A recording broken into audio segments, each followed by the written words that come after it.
ఈరోజు మరొకసారి మీ ముందుకి మరొక ఇంట్రెస్టింగ్ టాపిక్తో తీసుకొచ్చాను. అదేంటంటే సీతాదేవి తనువు చాలిస్తూ భూమిలో ఐక్యమైన ప్రదేశం ఎక్కడుందో తెలుసా? సీతాదేవి తన శరీరాన్ని వదిలేసిన స్థలం ఎక్కడుందో దానికి సంబంధించిన ప్రదేశానికి సంబంధించిన డీటెయిల్స్ అన్నీ ఇప్పుడు మీకు షేర్ చేసుకుంటాను. ప్లీజ్ నా వీడియోని ఎండింగ్ వరకు చూడండి.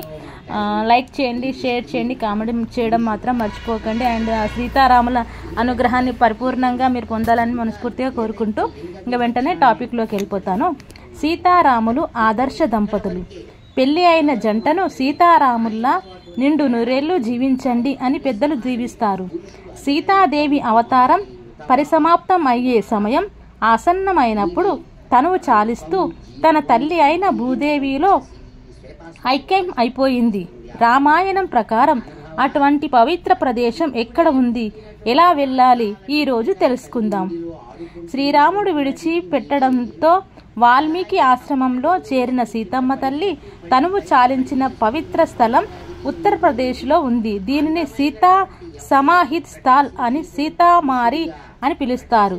ఇది వారణాసి అలహాబాద్లను కలిపే రెండవ జాతీయ రహదారికి సుమారు 4 కిలోమీటర్ దూరంలో దక్షిణాన ఉంటుంది. తమాసా నది పరిసర ప్రాంతంలో ప్రశాంత వాతావరణంలో ఒక గుడి ఉంటుంది. దీనిని సీతాదేవి స్మారకం అని పిలుస్తారు. ఈ అందమైన స్మారక కట్టడాన్ని 90వ దశకంలో నిర్మించారు. ఈ కట్టడం నిర్మించక ముందు అక్కడ అమ్మవారి జుట్టును తలపించే విధంగా కేశవాటిక ఉండేదని స్థానికులు చెబుతారు. ఈ ప్రాంతంలో మొలిచిన గడ్డిని పశువులు కూడా తినేవి కావట. అయితే అక్కడ స్మారకాన్ని నిర్మించే సమయంలో సీతా కేశవాటికను అలాగే ఉంచారు. స్మారకం ఉన్న ప్రదేశానికి సమీపంలోనే వాల్మీకి ఆశ్రమం ఉంది. అక్కడ సీతాదేవి ఆశ్రయం పొందిందని, సీతా వటవృక్షం దగ్గరే లవకుశలకు జన్మనిచ్చిందని స్థానికులు చెబుతారు. సీతా స్మారకం భవనం 2 అంతస్తుల నిర్మాణంపై అంతస్తులోని అద్దాల మండపంలో అమ్మవారి పాలరాతి విగ్రహం ఉంటుంది. భవనం కింద భాగంలో సీతాదేవి భూదేవి లోపలి చేరుకున్నట్లుగా చూపించే సీతాదేవి ప్రతిమ కనిపిస్తుంది.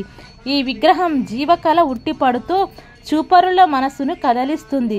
భవనం గోడల మీద భూదేవిలో కలిసిపోతున్న సీతాదేవికి సంబంధించిన ప్రతి సంఘటనను తెలియజేసే విధంగా అనేక చిత్రాలు, శిల్పాలు కనిపిస్తాయి. ఈ స్మారక భవనాన్ని స్వామి జితేంద్రానంద తీర్థుల వారు ఆదేశం మేరకు నిర్మించారు. స్వామి జితేంద్రానంద సన్యాసం స్వీకరించిన ఋషికేశ్ ఆశ్రమంలో కాలం గడుపుతున్నప్పుడు సీతాదేవి అనుగ్రహంతో కాలినడక 900 కిలోమీటర్లు ప్రయాణించి అక్కడ చేరుకున్నట్లు తెలుస్తుంది. స్మారక భవన నిర్మాణం కోసం దాతల సాయం కోరారు. ప్రకాష్ పూన్యో వారి సహకారంతో స్మారక భవనం నిర్మించడం జరిగింది. ఈ వార్తల్లో ఇవ్వబడిందంతా సమాచారం నాకు తెలిసినంత వరకు నేను ఎక్కడో చదివి విని మీకు షేర్ చేస్తున్నాను. అందరికీ ఆ సీతారాముల పరిపూర్ణ ఆశీస్సులు అందాలని చెప్పి మనస్ఫూర్తిగా కోరుకుంటున్నాను.